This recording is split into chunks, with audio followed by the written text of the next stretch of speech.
Good morning students. आज हम पढ़ेंगे एरिया रिलेटेड टू सर्कल, वृत्त से संबंधित क्षेत्रफल। बच्चों, इसकी इंट्रोडक्शन में हम एक बात ध्यान करेंगे। पिछले चैप्टर में भी हमने यह बताया था कि सर्कल, इसका सेंटर ओ, इसको हम ओ से डिनोट करते हैं, और line joining from the center to the circle is known as the radius, इसको हम आर से डिनोट करते हैं। ठीक है। और अब अगर हम यहाँ से एरियाज की बात करें तो सबसे पहले अगर हम एरिया ऑफ सर्कल देखें बच्चों, तो वो क्या होता है? Pi are square. Area of circle कितना होता है? Pi are square. और अगर सरकमफ्रेंस की बात करें हम, सरकमफ्रेंस ऑफ सर्कल वो होता है बच्चों 2 पाई आर। कितना होता है? 2 पाई आर। यानी कि वृत्त का क्षेत्रफल कितना हो गया? पाई आर स्क्वेयर। और वृत्त की परिधि कितनी होगी? 2 पाई आर। बच्चों, इसको कई जगह हम लेंथ ऑफ सर्कल भी बोल देते हैं। लेंथ ऑफ सर्कल भी कई जगह इसको बोल देते हैं। आपने इसको ध्यान रखना है। मतलब लेंथ मैंने क्या होगा, यहां से लेके आप जितना इसको यहां तक कवर करोगे ये पूरी इसकी लेंथ होगी। फॉर्मूला क्या हो गया? 2 पाई आर, और क्षेत्रफल का हो गया पाई आर स्क्वेयर। उसके बाद अगर हम यहां से इसकी लेंथ में से कोई दो एक हिस्से निकाल दें और इसको हम ए बी से प्रदर्शित करें बच्चों, it is known as the arc. इसको क्या बोलते हैं हम? आर्क। अब सबसे पहले जब हम आर्क की बात करें, चाप बोलते हैं इसको हम हिंदी में। अगर हम चाप की बात करें, यहां पे लेंथ ऑफ आर्क या चाप की लंबाई, सबसे पहला यहीं पे एक सूत्र आ जाएगा। बच्चों, आपने ध्यान रखना है, परीक्षाओं में कई बार वो डायरेक्ट सूत्र ही पूछ लेते हैं। तो आपने क्या करना है, जो परिधि दी हुई हो, जैसे हमने यहाँ पे वृत्त की परिधि 2 पाई आर लिखी है, इस 2 पाई आर के आगे हमने थीटा अपॉन 360 ऐड कर देना है। थीटा अपॉन 360 ऐड कर देना। अब बच्चों क्वेश्चन आता है, व्हाट इज थीटा? थीटा क्या होता है? इन दो बिंदुओं द्वारा जो केंद्र पर कोण आंतरित किया जाता है, जो कोण बनाया जाता है, उसे हम थीटा से डिनोट करते हैं। तो हमारे पास फर्स्ट फार्मूला यहाँ पे एक और नजर आ गया, लेंथ ऑफ आर्क यानी कि चाप की लंबाई थीटा बटा 360 2 पाई आर। अब बच्चों, जैसे हमने इस एरिया को कवर किया, अगर हम इस डायग्राम को अगर अगेन दोबारा बनाएं तो यहाँ पे आप क्या देखेंगे, इस प्रकार इस वृत्त के कुछ टुकड़े बन गए और इस हिस्से को हम त्रिज्याखंड बोलते हैं। क्या बोलते हैं इसको हम? त्रिज्याखंड। और इसका जो बड़ा वाला हिस्सा हो गया वो भी त्रिज्याखंड है, परंतु इसे हम क्या बोलते हैं? लघु त्रिज्याखंड। और इसे बोलते हैं हम दीर्घ त्रिज्याखंड। बच्चों, अब हम इनका क्षेत्रफल निकालना सीखते हैं। जैसे लघु वृत्तखंड हो गया, लघु त्रिज्याखंड का क्षेत्रफल यानी कि एरिया ऑफ माइनर सेक्टर। क्या बोलते हैं इसको? Minor sector. बच्चों, आपने जो वृत्त का क्षेत्रफल सीखा है पाई आर स्क्वेयर, बस आपने क्या ध्यान रखना, उसके आगे थीटा बटा 360 ऐड कर देना। फिर वही थीटा क्या है? एंगल जो वो केंद्र के साथ बनाते हैं। तो हमारे पास यहाँ पे क्या समझ में आ गया हमें? एरिया ऑफ माइनर सेक्टर क्या होगा, यानी कि लघु वृत्तखंड का क्षेत्रफल थीटा बटा 360 पाई आर स्क्वेयर। अगर इसमें हमने दीर्घखंड का निकालना है तो बच्चों दीर्घखंड के क्षेत्रफल में हमने क्या ध्यान करना, अब ये थीटा था, ये पूरा 360 होता है, तो ये एंगल कितना आ जाएगा? 360 माइनस थीटा। कितना आ जाएगा? 360 माइनस थीटा। फार्मूला आपने याद नहीं रखना है बच्चों, केवल समझना है। समझने के बाद फिर आपको याद करने की जरूरत नहीं पड़ेगी। और आपके पास क्या आ गया? 360 माइनस थीटा अपॉन 360। ये किसका एरिया आ गया आपके पास? मेजर सेक्टर का। किसका आ गया ये आपका एरिया? मेजर सेक्टर का एरिया आ गया। दीर्घ वृत्तखंड का आपके पास यहाँ पे सूत्र आपको ये पता लगे। अगले में देखें बच्चों, अगर ये वृत्त है, वृत्त की कोई जीवा वृत्त को दो हिस्सों में बांटती है। वृत्त की कोई जीवा वृत्त को दो हिस्सों में बांटती है और इस हिस्से को हम क्या बोलते हैं? लघु वृत्तखंड। क्या बोलते हैं इसको? लघु वृत्तखंड, यानी कि माइनर सेगमेंट। क्या बोलते हैं इसको? Minor segment. और ये ऊपर वाला हिस्सा क्या हो गया? दीर्घ वृत्तखंड। क्या बोलते हैं इसको हम? दीर्घ वृत्तखंड। और ये हो गया मेजर सेगमेंट। क्या हो गया ये? Major segment. बच्चों अगर हमने इसका फार्मूला सीखना है, एरिया ऑफ माइनर सेगमेंट यानी कि लघु वृत्तखंड का क्षेत्रफल, तो क्या करना है हमने? Theta upon 360 pi are square minus 1/2 R square sine theta. तो हमारे पास ये एरिया आ जाएगा। इस प्रकार का हो गया। जैसे पूरा जो हमारे पास सेक्टर था, जो माइनर सेक्टर था, माइनर सेक्टर में से इस ट्रायंगल का, ये माइनर सेक्टर का एरिया था, इसमें से हमने क्या करा? ट्रायंगल का एरिया यहां से हम लेस कर देते हैं। तो हमारे पास क्या आ जाएगा? Area of minor segment. बच्चों अगर हमने इसमें दीर्घ वृत्तखंड का यानी कि मेजर सेगमेंट का एरिया निकालना, तो हम क्या करेंगे? एरिया ऑफ टोटल सर्कल वो निकाल के minus area of minor segment निकाल देंगे, तो हमारे पास एरिया ऑफ मेजर सेगमेंट आ जाएगा। बच्चों ये फॉर्मूले आपने याद रखने हैं, इनको डायरेक्ट भी कई बार एग्जामिनर पेपर में पूछ लेते हैं। एक बार दोबारा देखें, area of circle pi are square, circumference of circle 2 pi r, length of arc theta upon 360 2 pi r, ठीक है। और यहां पे area of minor sector theta upon 360 pi are square, और area of major sector 360 minus theta upon 360 into pi are square. और secondly यहां पे क्या है? Area of minor segment theta upon 360 pi are square minus 1/2 R square sine theta. और अगर major segment का निकालना है तो फुल सर्कल का एरिया निकाल के हमने इसको लेस कर देना होता है। बच्चों हम आपकी सुविधा के लिए केवल उन प्रश्नों को यहाँ पे इंक्लूड करते हैं जो प्रश्न पिछले वर्षों एग्जाम में आए हुए हैं। तो ये भी उसी प्रकार के प्रश्न हैं। वृत्त की परिधि 22 सेंटीमीटर है, वृत्त की त्रिज्या क्या होगी? अब बच्चों इसमें क्या करना? परिधि का फार्मूला तो आपको आता होगा ना। क्या करते हैं इसमें? वृत्त की परिधि में आप जैसे 2 pi are is equal to कितना? 22, 22 है ना। तो अब इसको हम हल करेंगे। कैसे हल करते हैं बच्चों इसको? देखें भला। जैसे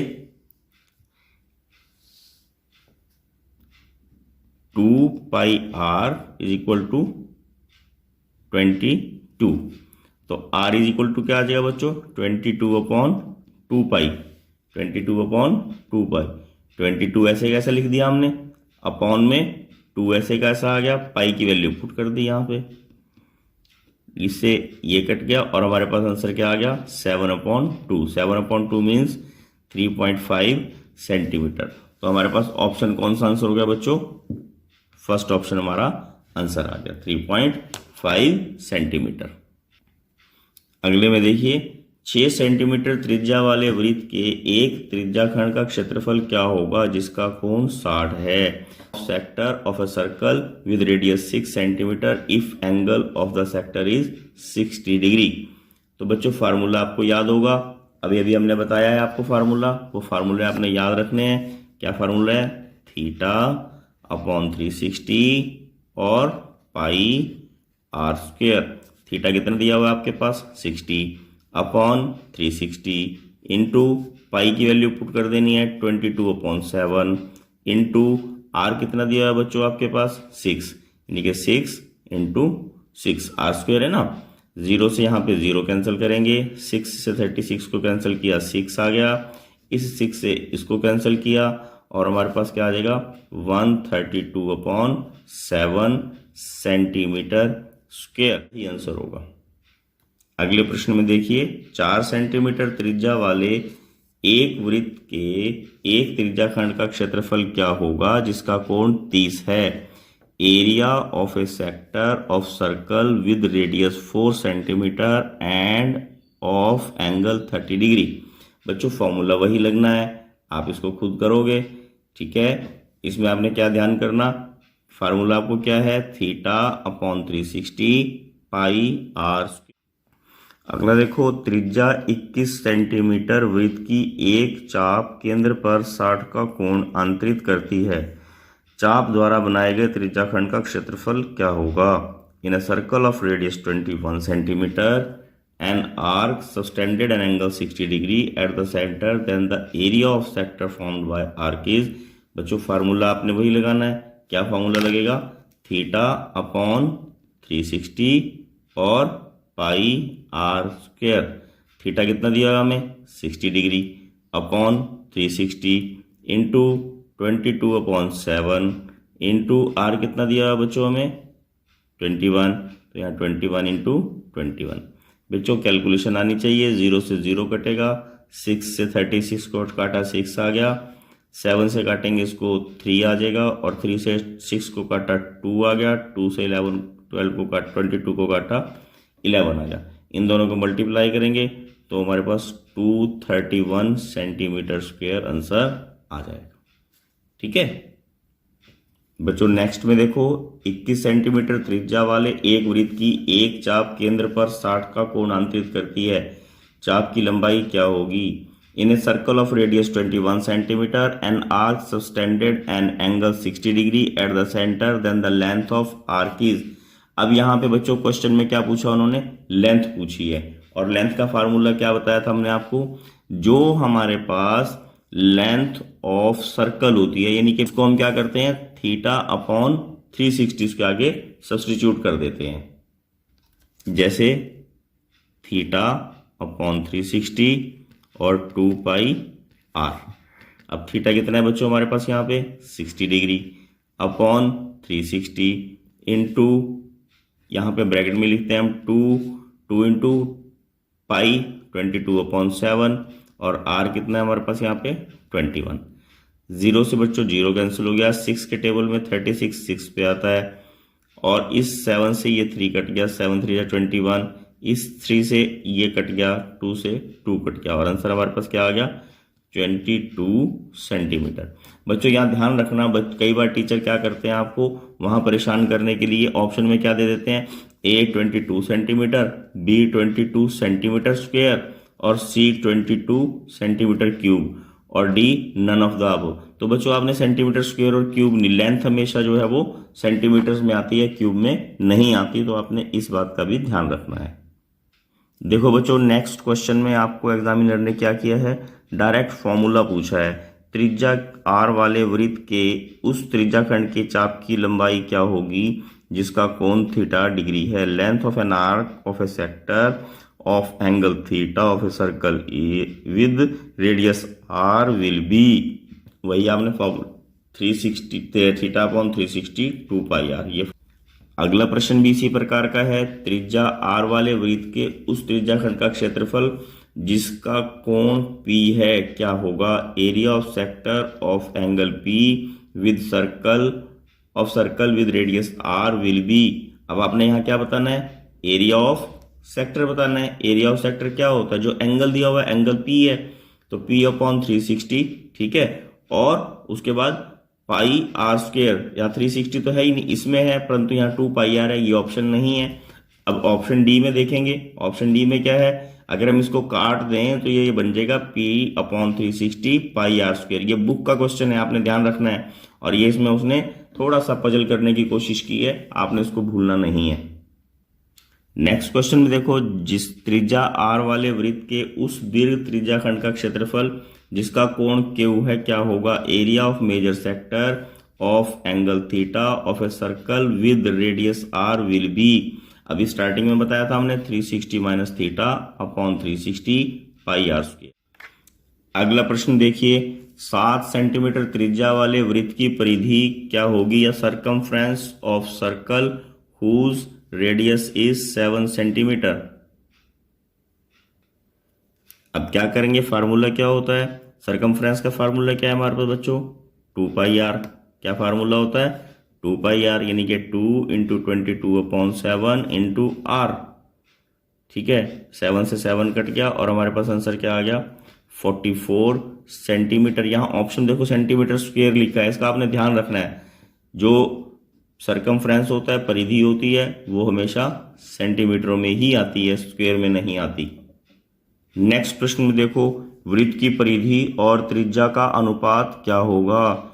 the ratio of circumference and radius of a circle is. परिधि का फार्मूला क्या होता है? सरकमफ्रेंस का क्या फार्मूला बताया? अभी ये बताया ना हमने आपको, 2πr। क्या फार्मूला बताया? 2πr। रेशो, जिसको पहले बोला उसको पहले लिखना है, जिसको बाद में बोला उसको बाद में लिखना है। उसके बाद त्रिज्या कितनी है? r। अगर हम इसको रिड्यूस करेंगे बच्चों, r से r को कैंसिल कर देंगे, हमारे पास क्या आ जाएगा आंसर? 2π/1।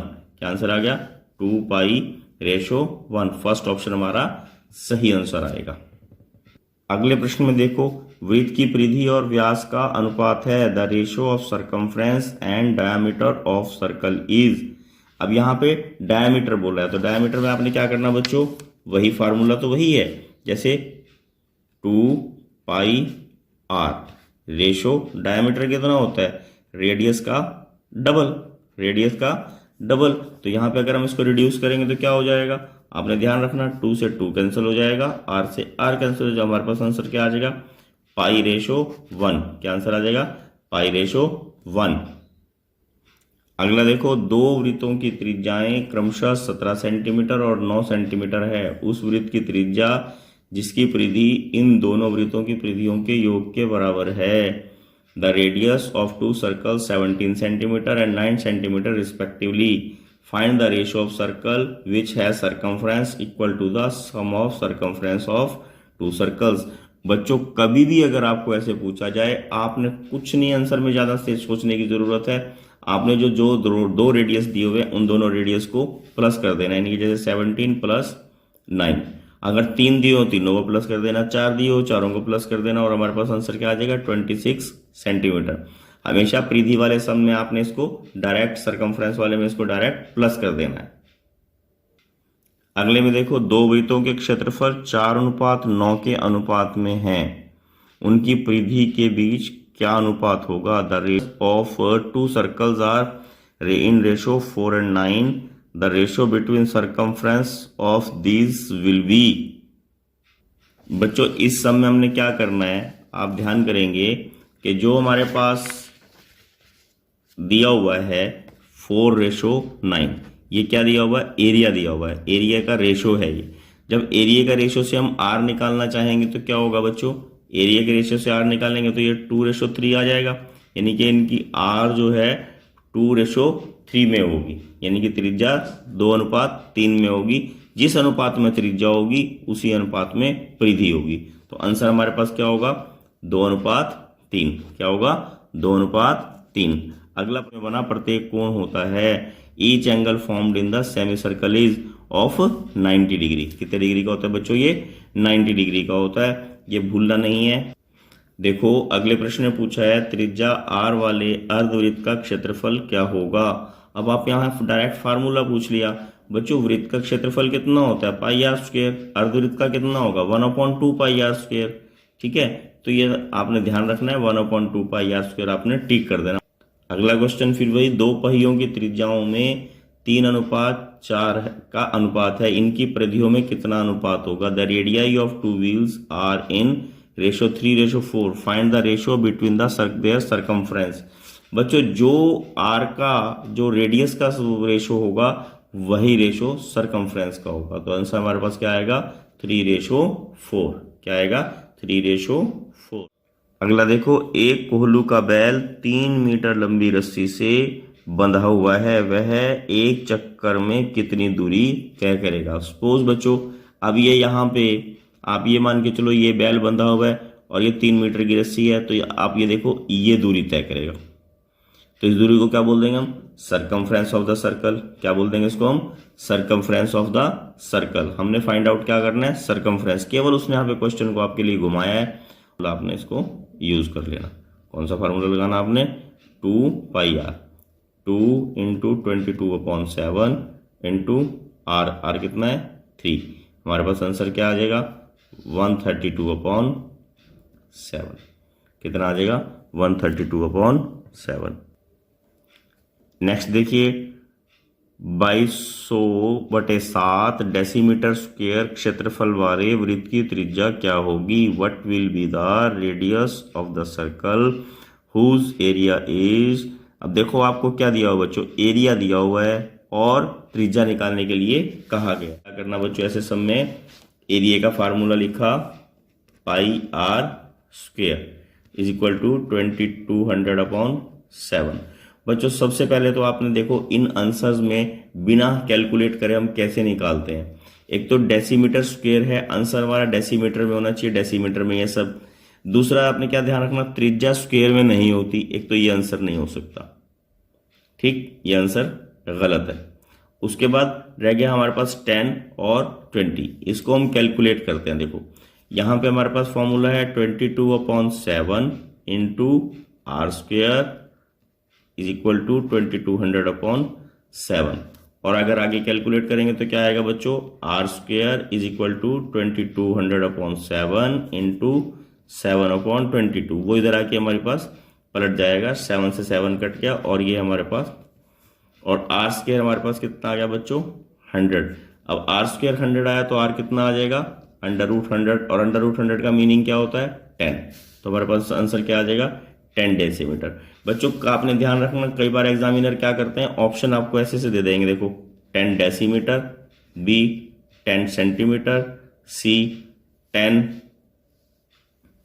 मिलीमीटर, ठीक है, और D none of the above. तो आपने ध्यान रखना, आपको यूनिट्स वही होने चाहिए जो एरिया में यूनिट आए हैं, वही जो है आपके रेडियस में आएंगे। नेक्स्ट में देखिए, उस वृत्ताकार खेत की परिधि क्या होगी जिस पर 20 रुपये प्रति मीटर की दर से बाड़ लगाने का व्यय 5000 रुपये है। The cost of fencing of a circular field at the rate of 20 rupees per metre is 5000।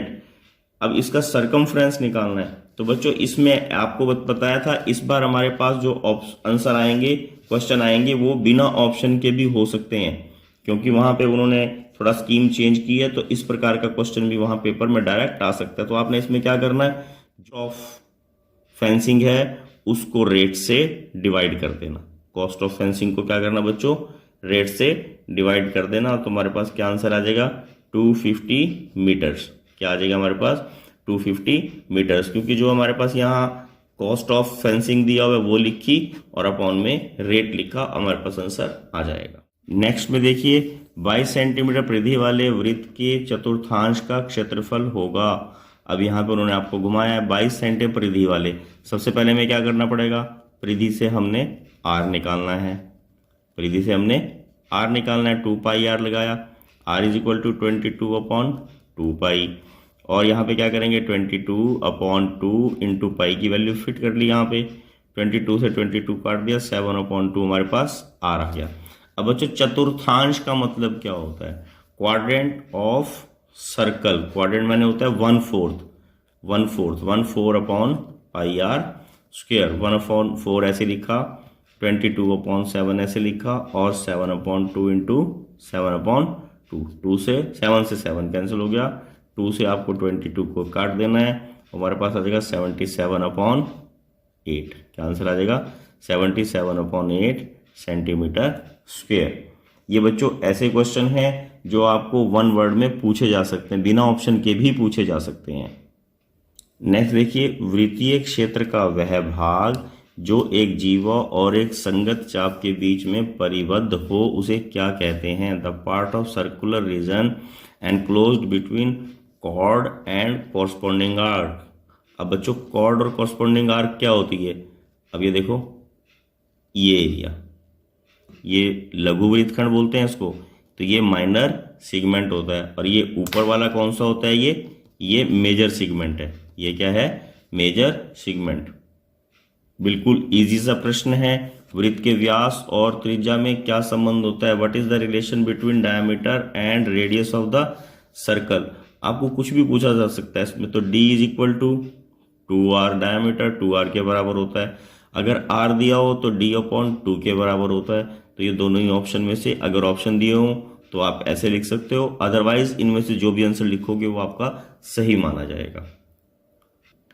अगले में देखें, 50 पैसे प्रति वर्ग मीटर की दर से 3850 मीटर स्क्वायर क्षेत्रफल को जोतने का व्यय क्या होगा? What will be the cost of 1850 metre square at the rate of 50 paisa पर मीटर स्क्वायर। बच्चों इस समय में क्या करना है कि जो हमारे पास एरिया दिया हुआ है उससे रेट को मल्टीप्लाई कर देना।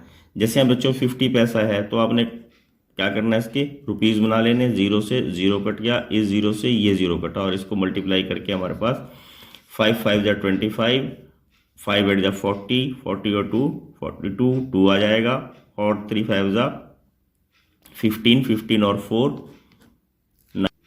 बच्चों हमने इन सभी प्रश्नों में उन्हीं प्रश्नों को चुना था जो प्रश्न पिछले 5 वर्षों से लगातार परीक्षाओं में आ रहे हैं। तो आपने इन सब प्रश्नों को करना है ताकि आप वार्षिक परीक्षाओं में अच्छे अंक प्राप्त कर सकें।